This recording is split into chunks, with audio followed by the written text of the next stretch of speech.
title game, so he's looking at a new life without question. Pete Weber was throwing some strikes in practice. He gets 6 practice balls when he comes home and he threw some strikes. I have a feeling Harry's probably very much aware of that. So he wants to open up with a few of his own. And right now, he just does not have the mental picture of how to play this pair of lanes right now, Michael. He is just not playing them the right way. Not at all. I mean, he's been left to the head pin like 6 out of 12 shots. When that ball hooks early on you, it's very difficult to make the adjustment. I mean, your natural instinct is to move left and try and find more oil, but he's not doing that. He's not finding it. When he moves left, it's still hooking right. So that means you got to move right. Well, he hasn't tried that. I mean, he ground out a wind from the other side. Pete Weber with a nice smooth stroke leaves a 10 pin on lane 60 with his opening shot. But you can see a much better ball reaction than Harry Sullins. His ball didn't move early.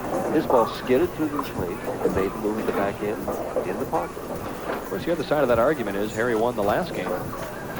That's what he's saying, Dan. Well, but he's in his comfort zone. He does not want to move right, obviously. Because if he had any kind of chance, he would. So maybe he feels his best chance to win this title is from right where he is. Brooklyn or no Brooklyn. Brooklyn or whatever. He has to carry a nosedive. I just don't think you're going to win it with 190. We'll see. He won it with 2-0 last game. I know. That's why I'm telling myself he may be approaching this from the right perspective. I love this. I love these tough lane conditions. Guys got to dig in there and figure out what to do. Doubles a big thing. Weber breaks up a split. And this is just what it's all about, right? Heck with those high scores. What do you care about 240s and 250s and all that stuff?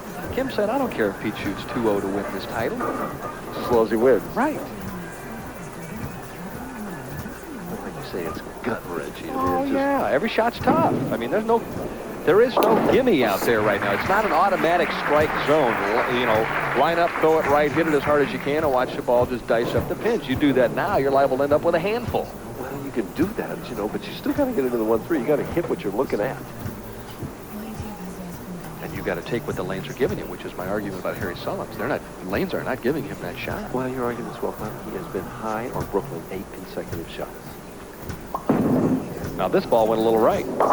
Still high. That's 9 consecutive shots. I guess my question is He's waiting for the carry down. That's what he's doing. The ball has hooked back every single time. So if you threw it another 2 or 3 boards right, don't you think you get back to the pocket? Well, he doesn't want to open up the lane. I'm sure that thought has occurred to him. I'm sure it has too. You know, but he's chosen. 4-bit on the left. He's chosen for his game plan. Right. Hard and tight. I mean, he has not given the ball room one time. The game in 2 frames.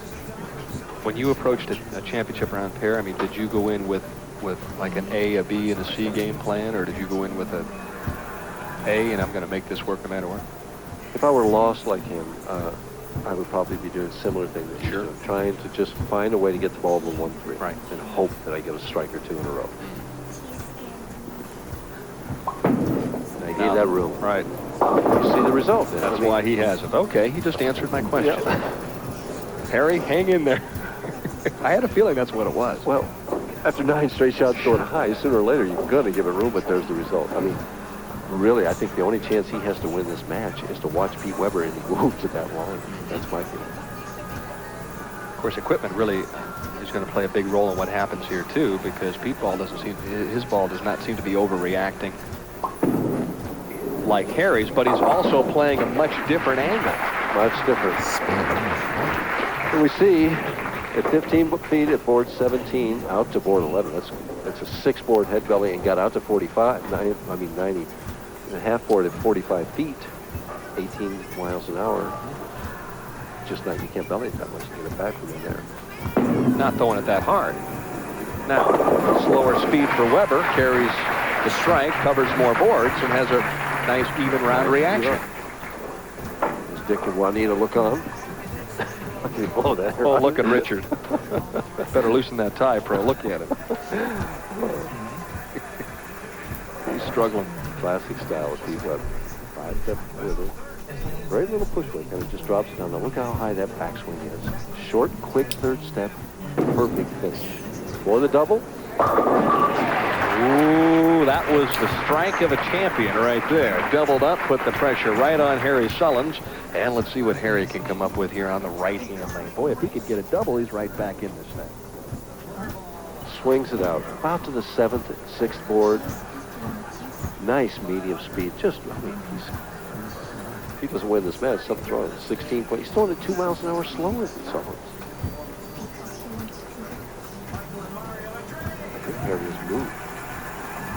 And he did with a little right. Oh, look at Harry Sullins get a break there. He's saying, all right, I made a move. That didn't work. Now let me get to the left-hand lane and see if I can figure out how to get a strike. Oh, my goodness. Oh, he's having a tough time out there. Right through. We sent a nosedive right through the 1, 2, 3. He's got grandma's teeth up there, and they all get pulled. Quick trip to the dentist there. It all looks the same in the 4th frame with a strike. A double here puts him back into the match down by just 2. And he's totally lost then. I mean, he doesn't know where to stand or where to throw. I think he's moved right on the right-hand lane too, Mike, or the left-hand lane. Yeah, he did. He moved right. Same result, but at least a chance to get to the pocket. Yeah. Moving with every shot, so realizing that Pete's pretty well lined up. You might as well take some gambles at this stage. Absolutely.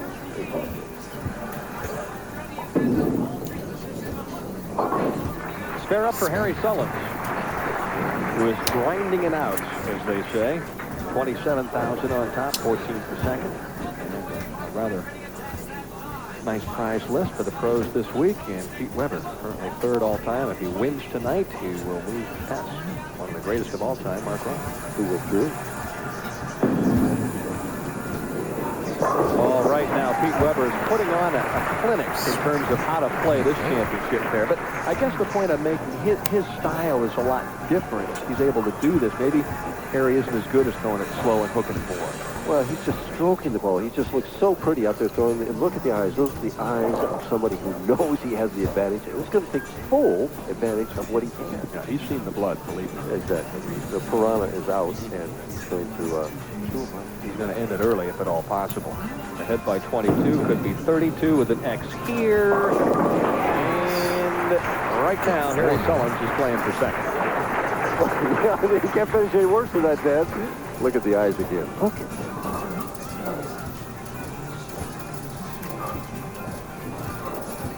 Well, I mean, to tell you, does the word possess mean anything to you? You know, I never saw his father get that intense.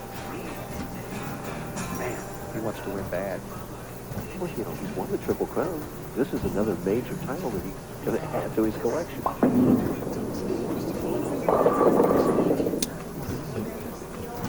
Harry says, well, I'm just pacing. Yeah, pretty much.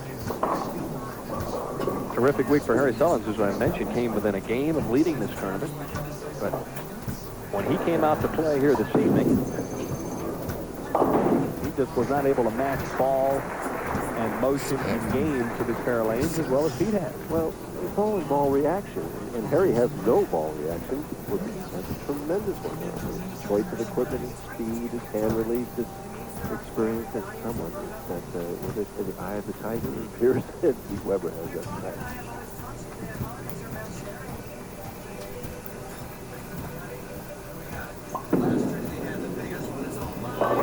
Right hit, finally right in the pocket. Harry explodes the rack. Don't count him out yet. Well, still has a potential 234 if he would wire it out. Stranger things have happened. Last year, he only bowled half the year, 144,000. Looking to keep the string alive, and he does. Pete Weber waltzing to victory number 19. Gets closer to his dad's 26 all the time. Boy, look at how much he's swinging that ball out. What a great shot there. I want to talk about coming off the hand clean. Huh? That thumbs out for about a half a second. Those fingers are still in there. And look at how much more relaxed his dad looks now. Well, he hasn't got the red up You won't yet. see any smiles from Weber until it's all over. Until it's in the book. You hear Pete? He said, that better hook. he made a mistake and said, I'll take just the 10 without the 7. See, the pros don't throw a great shot every time. Not every time. But, Look at Peter. He's a little worried about that last one. He gives us a lot of room. But now he's saying that ball better hook it. It did. But it needs to stay.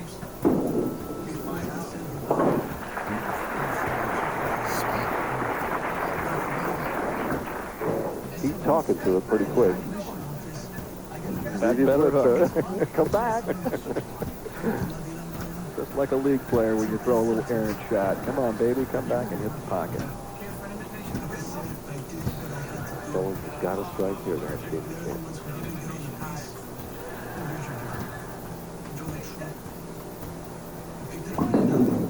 Leave it room. Nope. Did not have the right shot. Did not have the right equipment, I don't think, dude.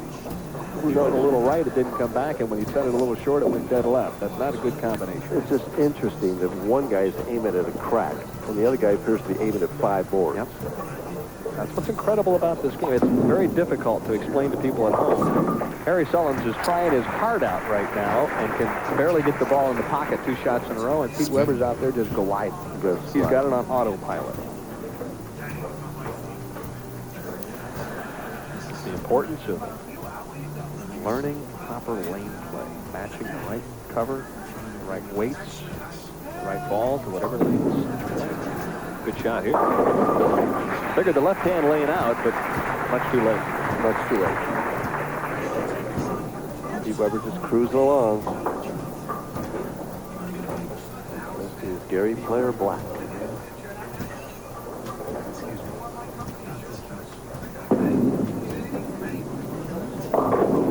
My goodness. How about over yet? 4 out of 10. 4, 6, 7, 8. That was way short and a little slow. Way short. And it's the 3, 4, 6, 7, 9, 10. Hits the head pin through the heart of the pins and gets 4. What's he going to do try and make this thing? That's the Durbin with 4-7. It's a tricky shot. But if anybody could make it. No chance. He played for just getting as many as he could. 8, that gives him 199. He needs a mark. He needs a mark, Dennis. Let's come down to this. I mean, 1 frame made that big a difference. He needs a mark to lock Harry Sullins out. So the conservative Harry Sullins isn't out of this yet. I mean, we've been giving this title to Pete Weber for 6 frames now, and it comes down to the 10th frame, and he needs a mark. Why do we do that? Harry just wants a chance.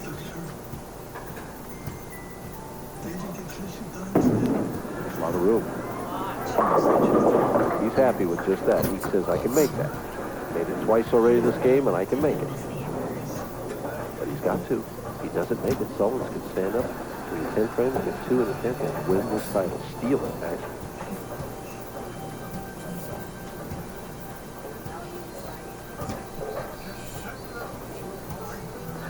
Very nice time. Hard straight.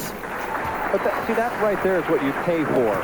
When you put your money down, you commit to throw a shot, hit the pocket, or throw a quality shot like that when a title is on the line, and leave a 10-pin, walk up there and just drill it. I mean, that's what it's all about out here. I mean, that's serious pressure. That's a Weber. Yeah, well, that's a winner.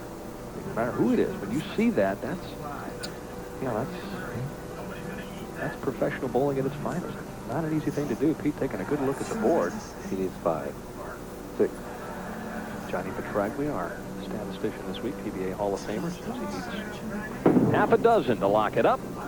And a strike will do just fine.